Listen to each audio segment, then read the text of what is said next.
Transcript of Conscious Communion, Healing Sex, Portland, Oregon, July 14th, 2011. Part 2.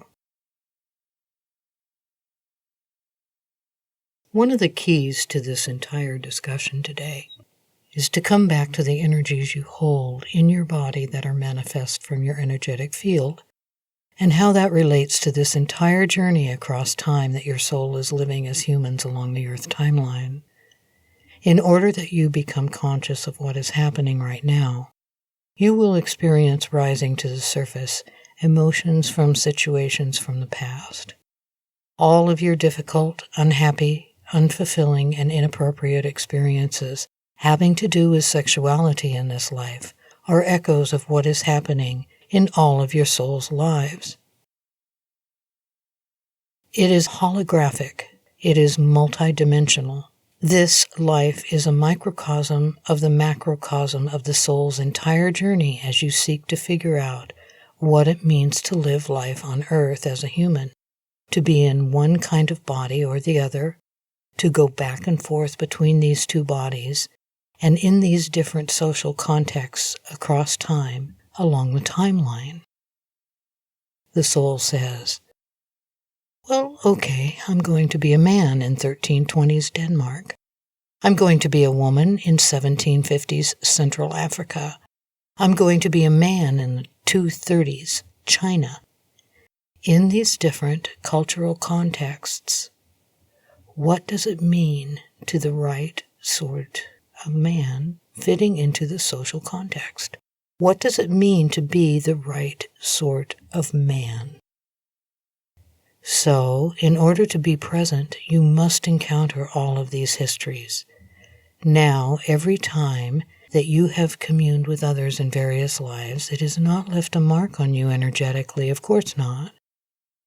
But there are seminal events in your soul's other lives for each of you that have been definitive when it comes to sexuality, and they have been repeated in this life in some way. When you open to another sexually, and this happens on a very deep level, your energy field becomes open if you open. If you instead bring sex of a general nature to others, you may not open, and this other person may open. So you can see how this can be a minefield if you're not conscious of what is happening. Conscious communion, healing sex. This topic today, what you will take away from this is an invitation from me to become conscious of your history on all levels, to look at your sexual self and how you operate that part of your life with others and with yourself, how you in general operate this part of your life. I want you to open to understanding your history in this context.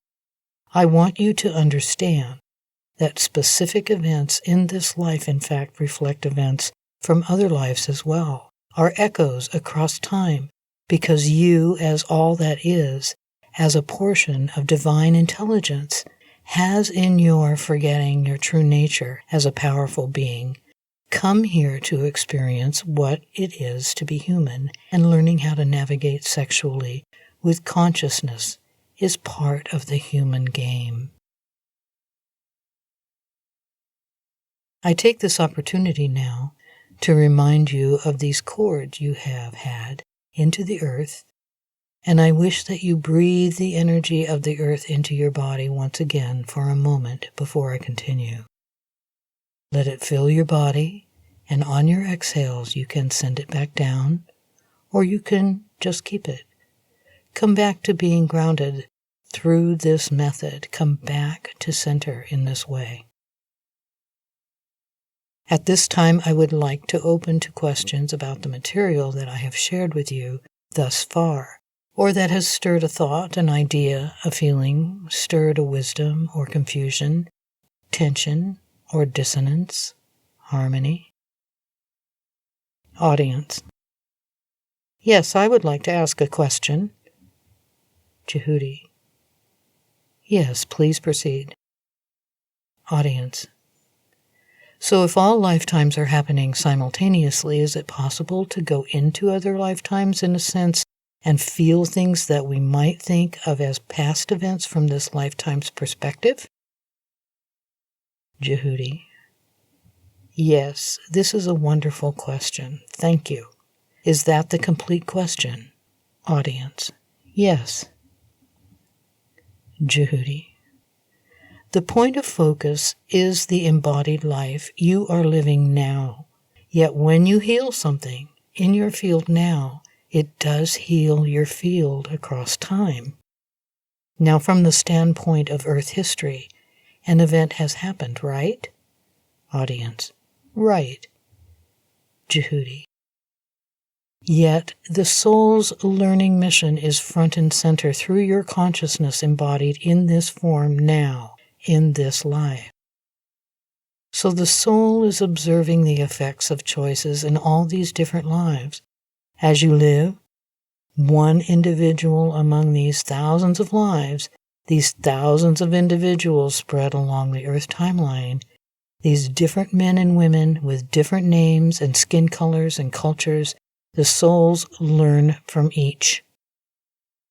So if you are conscious of something that has happened in another life, even at the level of being clear that major events of this life are in some ways repeats and echoes of other lives, even simply on that level without something that we might call a past life memory or recall, healing it within your present-day consciousness heals soul across time.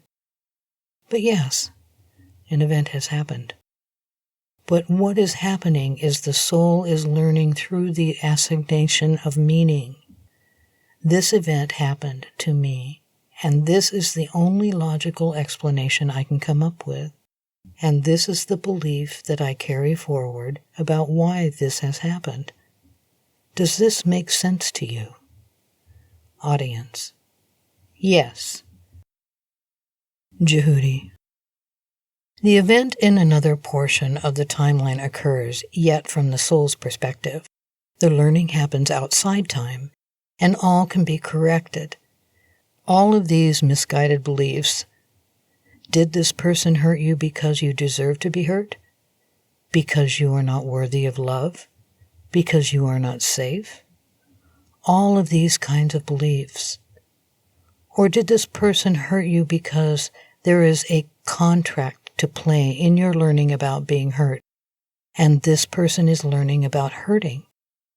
When you shift your perspective in the ways that I invite you to, and hope that you do, you see the big picture of your creation. So yes, heal it now within this manifested consciousness that is you, and you heal across time, even though events have happened. The meaning, which is to say the karma, which is the sum of the beliefs about it, is healed. Audience. I see. Djehuty. You see. Audience. Thank you. Djehuty. You are welcome. It is a wonderful question, specifically because you will speak about past lives and you will understand. You know I said 1320s Denmark, 1750 Africa, and all these things, and you have this conception because you are tied to time. You perceive your soul must be time to time. This is natural. Of course it is. This is seeing it through your human eyes and your clever mind, and this is wonderful. And yet zooming out to see the truth of it is this. The real business is actually unfolding outside time, and that is the soul's perception of what is happening. So in fact, I receive this question on a frequent basis, yes. So thank you for putting that one to us today. Are there other questions? Audience. I'm confused about something. Djehuty. Yes.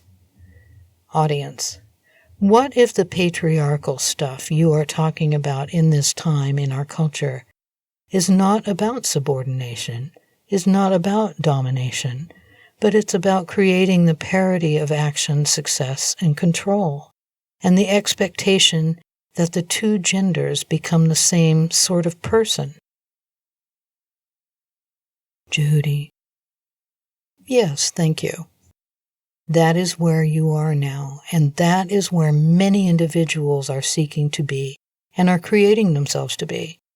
My primary focus in this conversation thus far has been on the history that is lodged in your fields, but thank you for saying that. It is important to acknowledge that many individuals, and even individuals banding together in groups, choose to come out of it. But as you hear about things such as 2012 and the social systems must collapse, I wish that you see how important it is to allow this one to collapse in the way that you just mentioned. It is not that in the heart of every man there is a pernicious control domination. It's not like this at all. But you are coming out of such confusion. Does that answer work for you? Audience: Yes. Djehuty: Are there other questions before we proceed? Audience: Are there societies on the planet who are more advanced in this way than others? Djehuty: Will you call them primitive? Djehuty and audience laugh. Yes, and you call them primitive. This is a wonderful question as it takes us to the next phase, yes. So my answer for you will begin the next phase of this discussion. Being connected to the earth, whether you think of her as your mother or not, but being is an automatic right environment for honoring the female automatically. This teaches you to honor the feminine. When you honor the feminine, you remain in your bodies. You listen to the wisdom of your bodies. You hear the messages of your bodies. And when you are connected to the earth and in your body and hearing its messages, you hear the messages of the natural world around you. You do not discount the input of the natural world, including your bodies and nature and animals, as not important as your goal-oriented plans you have devised.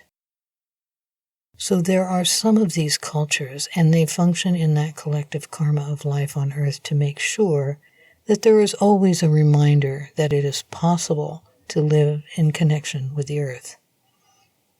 They do not know how to devalue the feminine by elevating the masculine, until, of course, McDonald's shows up, and that culture, Coca-Cola, McDonald's, until that culture is introduced through commercial means with the idea that it is offered in progress. Nature has always been perceived to be feminine because it cannot be controlled, and the natural feminine is. So essentially, in your world, everything that cannot be controlled or that resists control is feminine. Therefore, your bodies as extensions of the earth, the weather, the cycles of the earth are all feminine. They are. They develop their own natural rhythms. What you have been taught to do is think through everything. And the mind is a marvelous tool. As I have said several times this evening, humans are clever. And yet mind without the rest cannot take you to inhabit yourselves as divine beings. Ideas cannot evolve you. You cannot evolve through ideas. You can get more clever. You can get more sophisticated. You can get more technologically advanced. But you cannot evolve as beings. And where you are now is that this tipping point of mind having been emphasized, the masculine having been emphasized. These cultures, which are called primitive in answer to this individual's question, yes, there are cultures that are more advanced by refusing to advance in the mind-oriented way. The mind can do math, can strategize, can plan, can execute logistics, can make sure that one shows up on time. The mind can spell and organize, but the rest of the being cannot be left out. Taking us directly back to the topic of sexual expression, how much of human sexual life has been determined by idea?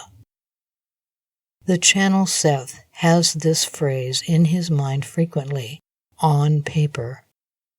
Somebody sounds good. Somebody seems genuine. Somebody seems the right kind of person to be around, to be in relationship with, something like this. And yet your body might tell you this person should be avoided. But you have been trained not to listen to your body. Many of you have overcome this conditioning, and I applaud you. And yet many humans have been trained that if somebody seems good according to the rules of mind, on paper, and yet sensory input from the body, the constriction or clouding over of energy centers in the body as a means of protection that naturally occur might happen when you encounter somebody who looks good on paper and seems genuine, someone whom you believe is genuine, who is kind. But if your body says this is not an appropriate person for you, is not the right person for you. During 6,000 years of patriarchal sex, you have married people who are not right for you, and you have felt the effects in your body. You felt yourself close down because you cannot open to that person as an energetic being. And yet we have this business of procreation. I'm supposed to provide you with children to work this farm, and my parents have decided that you are to marry me. So here we are. Transaction completed. Now I will attempt to provide you with as many boys as I can, and though of course I cannot control it, I will seek to provide you boys. This will help your family prosper, and you will be happy, and you will be an acceptable member of this kind of culture, because I have given you boys, and everything can work fine because I have given you boys. The karmic contracts involved in all these situations are very specific, so nothing is random, and this pain is not for nothing.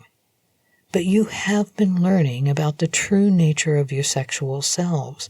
All of you have had the experience of chemistry with others. The kind of chemical, hormonal, energetic, juicy response to another human being. And sometimes you think, oh yes, well, that happens because this person is attractive to me in these ways. And yet the truth of it is that your energy field and therefore your biology is responding or vibing on that energy field, and therefore the biology, the physiological form of this other person. It seems a no-brainer to tell you only to be with people that you open to naturally, and probably in a facility called the sanctuary, where all sorts of healing work takes place, and probably where the people who are coming to hear somebody who says, I channel an ascended master, you probably are already here at this stage of life. And yet again, this history is in some ways carried in your field. This history over many, many lives, living as a good little member of this kind of religious world, this kind of social context. My parents told me to marry you, required it. I didn't have a choice, and I'm supposed to give you babies and take care of them and take care of you and feed you. And so where you are now is in becoming conscious in this moment. Doing so, you will become clear about what you are carrying that is painful from the past. I wish to leave you with certain tools that you may use to release this history across time. There are many sorts of affirmations you can do this, and I wish to give you some ideas. The key elements of these affirmations include acknowledgement of the truth, that it has happened and why it has happened, accepting responsibility for having created it as a divine being, learning what it is to be human, releasing the self of guilt for having created pain for the self, and releasing others for having hurt you. You do all of this across time. It is very useful. And this channel, Seth, has had marvelous results working with individuals using phrases such as, I forgive all others across time for all of the dynamics that they have participated in with me as we have learned how to consciously commune with each other in all these different ways across time. I acknowledge that there have been missteps and there has been confusion. I accept the teachings. I now know everything I can possibly have learned through all that way of being. I now know everything I can possibly have learned through that way of being, and I choose to be conscious going forward. Something like this. Make it your own, but include the ideas across time. Include forgiveness, the release. Include that I accept responsibility for my creation, as painful as it is to do so. I'm sending you all the way with homework if this resonates with you in any way. For some humans, conscious sexuality is very difficult because of this history. For others, it is a welcome relief immediately to have the opportunity to experience this. In many ways, humans have perceived themselves to be products of your history. So if there was an unwanted sexual experience in your youth, or as an adult later, this willingness to be present and conscious can be dampened because of the fear that something painful would happen again. What I'm speaking about at the root is about you being open as an energetic being can meet other energetic beings. The truth is that sexual communion is a form of communication that no other form of communication can cover, can replace, or substitute for. When you have had a negative experience and you close yourself down, you cannot receive this communication from these other slivers of divinity, these other portions of the divine intelligence or souls who have these agreements with you. Your intuition is related to what you might call gut instinct. It is a way of knowing something that you cannot explain. That instinct, and therefore intuition, is informed by your senses, and I wish to speak about the sense of smell here. When I spoke about somebody who looks good on paper, who seems an appropriate sort of person to be with, there is an issue of, if that person does not smell right, that you do not want to be with that person. You will not open your energy pathways, your energy centers or chakras, your heart. Your body will not open to this other. If you then are under contractual obligation to have sex with this person, where does that leave you? Shut down. Wishing to avoid it. Wishing you did not have to do this. Many of you have in time began to refuse, and this has led to other problems.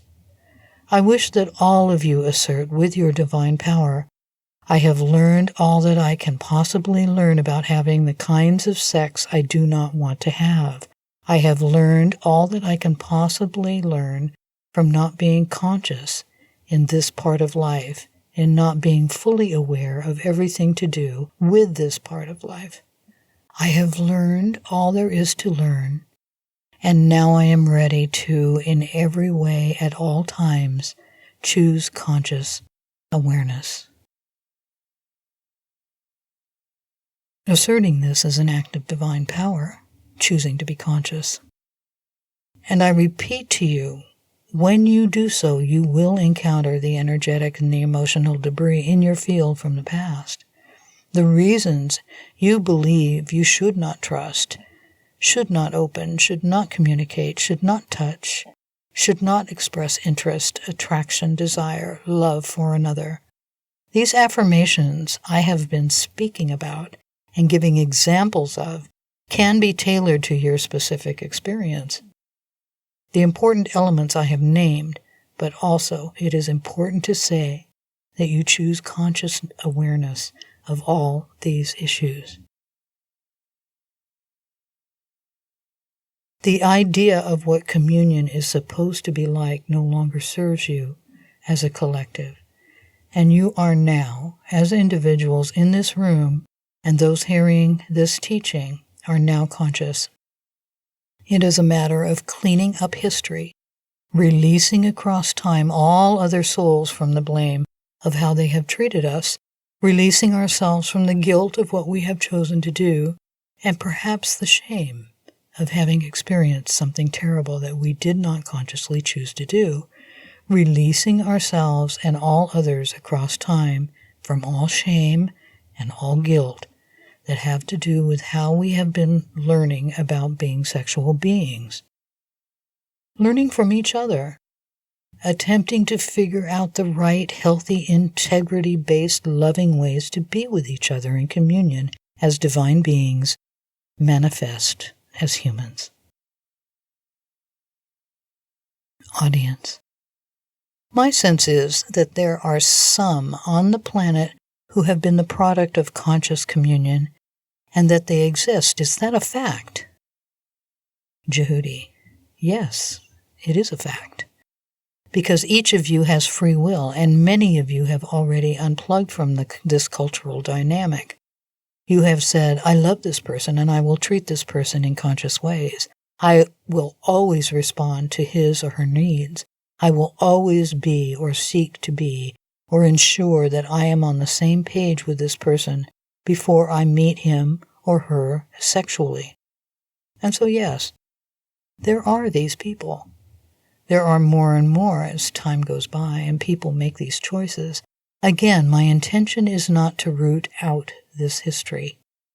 But yes, you are correct. Please allow that to inspire you. It is worthy of inspiration, of being inspired. Audience. I have a question. Djehuty. Yes. Audience.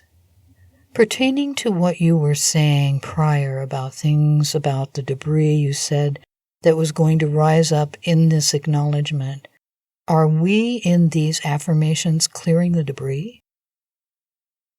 Djehuty. Yes, you are. Thank you. I forgive myself across time for putting myself in situations that have caused me pain. That is useful for a situation, for example, of a person said, oh, I think it would be fun to go to this party, and ended up having an unwelcome advance made. The choice was to go to the party, and that seems to have led to this situation. So yes, that would be debris, the beliefs. I shouldn't go out. I shouldn't open to people. I shouldn't drink or be at a party. All of these things. The belief is the debris, and state of being closed is the debris.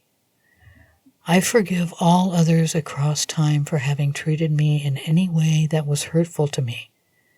That addresses rapes, unconscious sexuality. That addresses all kinds of things. So yes, that clears the debris when you do it and you actually release the things because you have accepted the truth of why you have created them, which is to learn about yourself as a sexual being and how to communicate with others.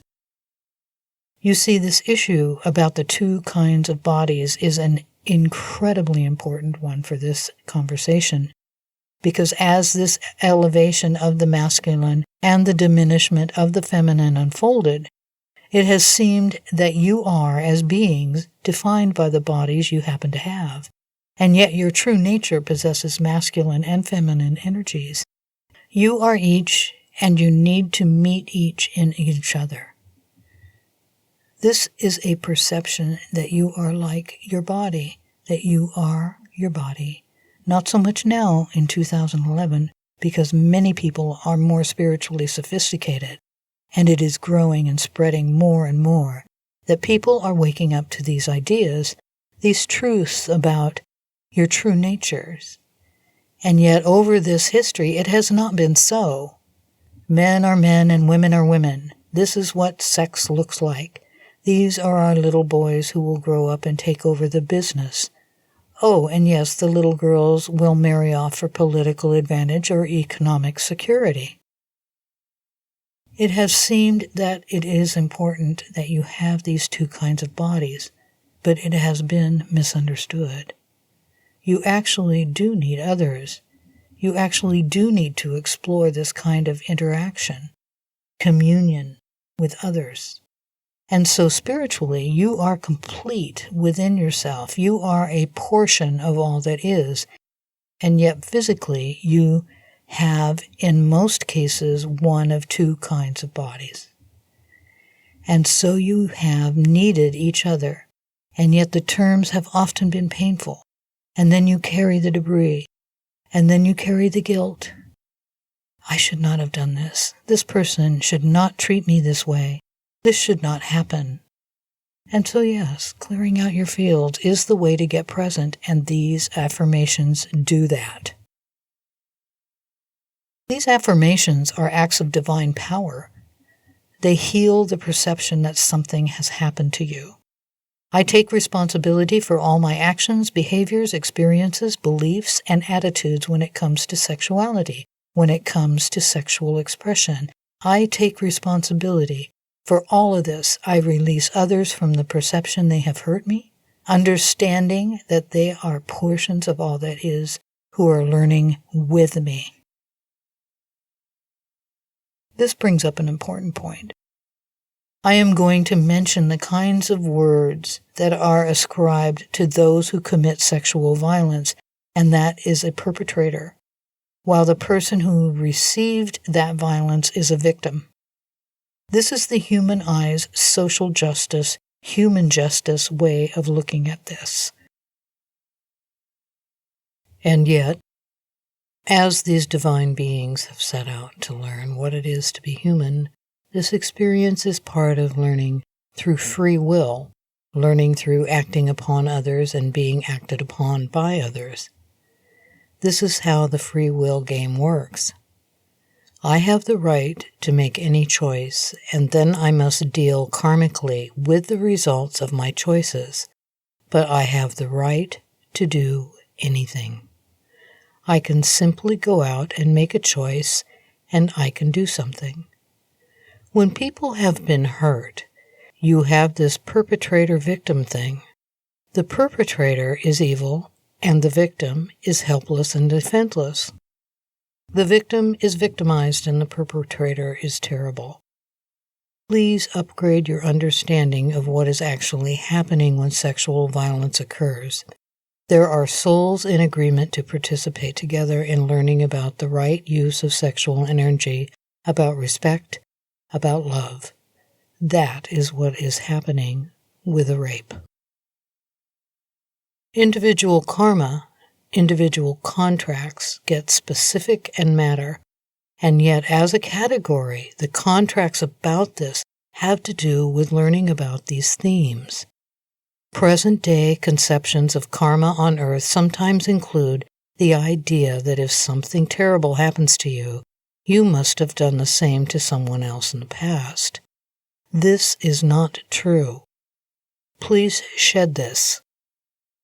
How it works is there are individual souls with agreements to help each other, to support each other, because all these souls can do is love each other to support each other in what they came here to learn, what it means to be human.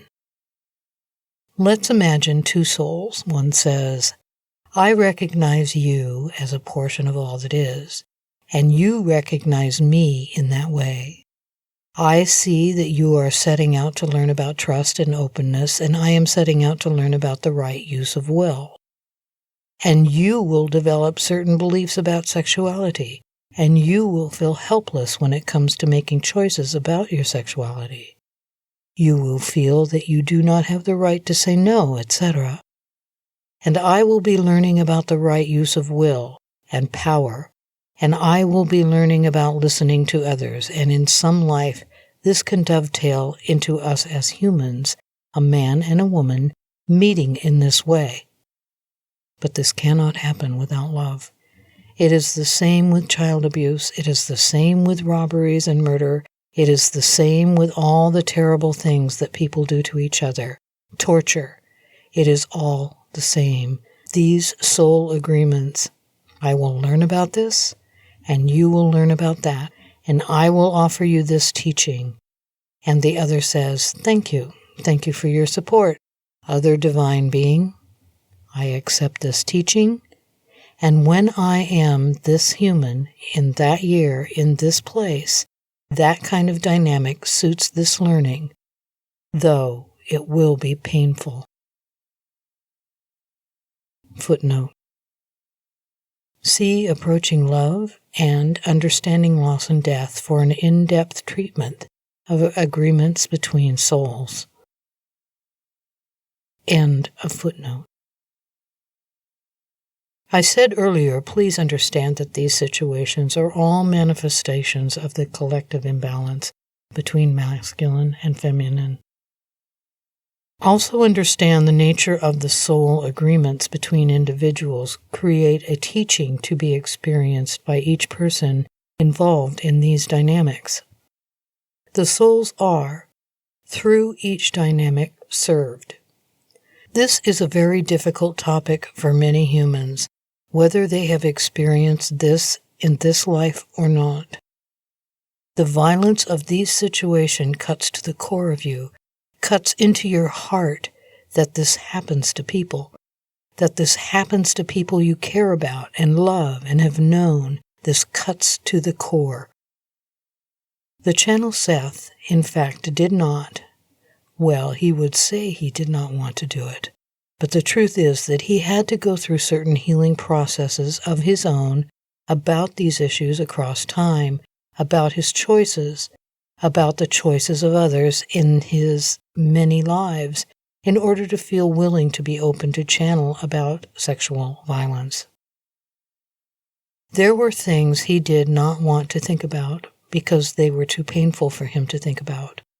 He reached out to different friends and family members in attempts to speak about these things in order that he could heal these things, heal this history, so that he could do this work that I invited him to do. And so we acknowledge how difficult these issues can be. Please take the opportunity to adjust the truths that I have offered to you, because that is the only way that you will be able to detach from the emotion, from the pain and the anger of what may have happened to self or other long enough to ground into the truth, to detach from the perception of victimhood of self or other. The channel Seth actually said to me, I do not want to be the person who brings through information that says that everyone should thank their rapists. And yet, once an individual releases the meaning of why it happened, I was powerless, this person was cruel, etc. God was not looking out for me. My parents were not protecting me. I should not have been drinking. The beliefs that go with this. I was compromised. I was in the wrong place at the wrong time. I was with the wrong people.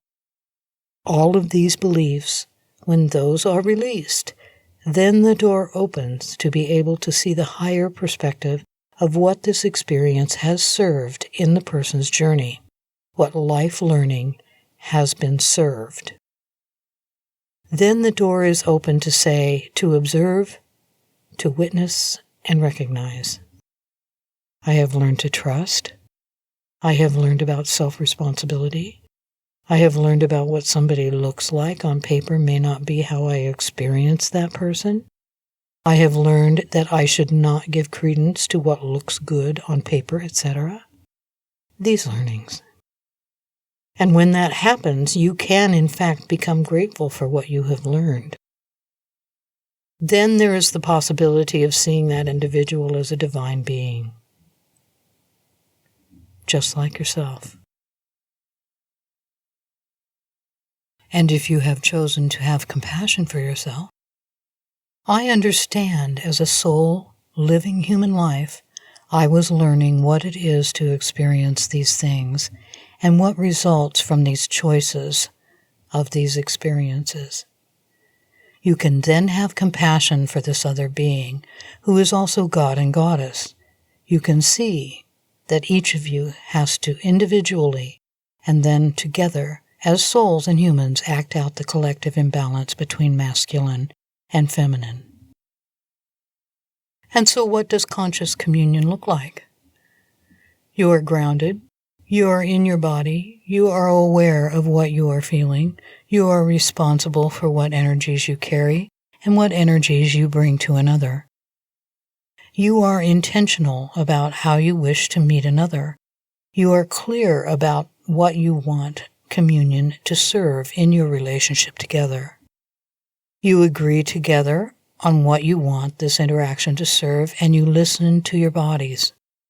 You listen to your body, and you listen to the body of the other person, and you respect that the what, why, when, how, and how frequently changes over time. You respect that the body contains wisdom that your mind does not, and you listen to your body. You respect your body. Your body says yes, and you communicate this. When your body says no, you communicate this. When your body says yes, but not right this minute, something like this, your body is speaking to you. Conscious communion also involves approaching another person as a divine being, yet to do this, you must first accept that you are a divine being, and that requires accepting responsibility for your history. Each partner accepts responsibility for his or her history. Each partner chooses to lovingly create space for history to come up, to be resolved and released. Each person says to the other, "You are a powerful, divine creator who has fashioned lifetimes of experience so that you can learn about this, and you as a powerful divine creator have now learned all you can learn through modes of not being conscious and intentional, through not honoring your body, through not communicating clearly who you are, what you want, what you need, what you can and cannot experience, what is important to you, and what is not important to you. You have learned all you can possibly learn through that. And I am in the same position. And I can choose to know you as this divine being with this history you are perhaps releasing, and yet I am present with you in this moment, in my body, in my heart, and my mind, and I choose to create something with you consciously. As communication, sexual communion, when conscious, brings you the ability to transcend time. Many of you have had this experience, and it has been wondrous and inspirational. Many of you perhaps have had the opportunity to have a relationship or a partner long-term with someone you know from another life, and you can recognize this. The kind of communication that occurs through sexual communion when conscious heals dynamics across time. It heals your dynamics together, and it heals the dynamics with others, because joining together consciously as energetic beings, such as you are, as divine beings, having these human experiences, you can open to each other, and you can experience each other and self as divine. This connects you to soul, and this heals across time. We are coming to the end of our time together this evening. I would like to offer you one more opportunity to ask questions or offer comments before closing this experience we have been sharing together. Audience. I would like to make a comment. Djehuty. Yes, please. Audience. From everything that you have shared, it feels that ultimately our experience here on Earth is to create this conscious communion. Djehuty. Yes, yes, yes. This is a tool for evolution. This is a tool for healing. This is a tool for connecting to soul. This is a tool for knowing who you are. This is a tool for knowing yourselves as God and Goddess within yourselves, and then together. So yes, it could be thought of as an evolutionary endpoint. What is happening now with this hurtling through space-time toward the end of the Mayan calendar has much to do with reliving history. Many humans are preoccupied with things for the past, or present situations that have been persisting for years or decades that the person has not seen how to resolve them. You are at present occupied with history, but yes, please let conscious communion heal yourselves across time. Yes, yes. The earth is better off from you knowing yourselves as God and Goddess. There is an issue of radiance when you are open, when you allow yourself to be open, and you open another to his or her divine nature for conscious communion. Radiance not just in, what is she doing? She looks great. But radiance as when that energy is carried, it ripples out. The person shines in his or her divinity. This changes the world around one. Several years ago, Seth had the experience of being in a relationship that was the first relationship in this life he had, which conscious communion was known by each of the two people to be an option. There was an experience of being at a dinner party with loved friends and meeting some people he and his partner had not known prior to this, and one person observed how they looked at each other and said, "What are you doing? What are you two doing? Look at you two." And it was not, "You are cute," or "You really love each other." It was this person recognizing a certain level of magic that, in fact, all humans crave. Seth and his partner, at that time, shared how they approached each other and how they conceived of each other and how they interacted and how they connected as loving sexual beings. Several people at the table ended up crying because humans need conscious connection. And to see people glowing because they open to each other with love is the most inspirational experience humans can have at this stage in evolution on Earth in 2011. You see this, all of you. I am hearing noises and affirmations and comments from 4 or 5 of you. Audience, can I make a comment about that? Djehuty, please. Audience, I can think of 2 instances where I've seen that in the last couple of years. It was beautiful and it was magical, but I wish I saw it more often. Djehuty. Well, now you are in a position to create this, to go through whatever process is necessary for you to be willing to open yourself, to open another, to be open by that person. So thank you for saying that, for acknowledging that you have seen this. How important, inspirational, magic. And it does not matter what you do. It does not matter if there is a teaching, a tradition that you follow. It matters that you meet each other consciously as you are, acknowledge the divinity, acknowledge the history, accept responsibility, and choose to create something with awareness together. Yes, it is magic. It is magic. And humans crave it. Humans crave it. So whatever you need to do, all of you, to come out of your conditioning, do it. Whatever you need to do to come out of your history, the reality of the choices you have made and that you have allowed others to make for you or have experienced others making for you, which as souls you have allowed.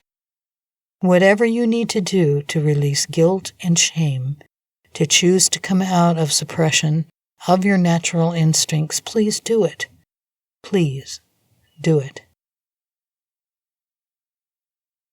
We now have come to the end of our time together this evening. Please take a moment to wiggle your toes, move your arms and hands, stretch your back gently, moving your head and neck. Come back into your body and the channel Seth will wrap this up in just a moment. Thank you for joining me in this conscious communion this evening. Tom. Thank you. Audience.